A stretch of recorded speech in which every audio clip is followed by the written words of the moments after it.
نوح علیہ السلام کا سنیے، اللہ تعالیٰ فرماتا ہے وَاتْلُ عَلَيْهِمْ نَبَأَ نُوحٍ إِذْ قَالَ لِقَوْمِهِ يَا قَوْمِ إِنْ كَانَ كَبُرَ عَلَيْكُمْ مَقَامِي وَتَذْكِيرِي بِآيَاتِ اللَّهِ فَعَلَى اللَّهِ تَوَكَّلْتُ فَأَجْمِعُوا أَمْرَكُمْ وَشُرَكَاءَكُمْ۔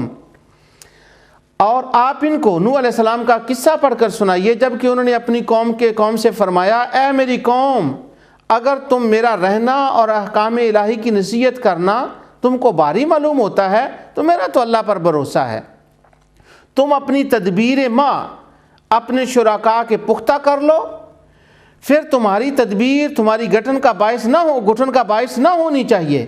آپ نے فرمایا فَعَلَى اللَّهِ تَوَكَّلْتُ فَأَجْمِعُوا أَمْرَكُمْ وَشُرَكَاءَكُمْ، تم اپنے سارے معبودوں کو اکٹھا کر لو اور اپنی تدبیر کر لو، جو کچھ تم نے کرنا ہے وہ کر لو، میرا توکل تو میرے اللہ پر ہے۔ یہ حضرت نوح علیہ السلام فرما رہے ہیں ان کو، اپنے زمانے کے مشرکین کو۔ اور ان کے زمانے کے مشرکین کس کی پوجا کرتے تھے؟ ہم تو قرآن میں جانتے ہیں کہ وَقَالُوا لَا تَذَرُنَّ آلِهَتَكُمْ وَلَا تَذَرُنَّ وَدًّا وَلَا سُوَاعًا وَلَا يَغُوثَ وَيَعُوقَ وَنَسْرًا۔ وہ 5 بت تھے جن کے نام یہ ود، سوا، یغوث، یعوق، نصر سورہ نوح میں اللہ تعالیٰ نے جن کے نام ذکر فرمائے، اور پھر فرمایا وَقَدْ أَضَلُّوا كَثِيرًا، انہوں نے بہت سے لوگوں کو گمراہ کیا ہے۔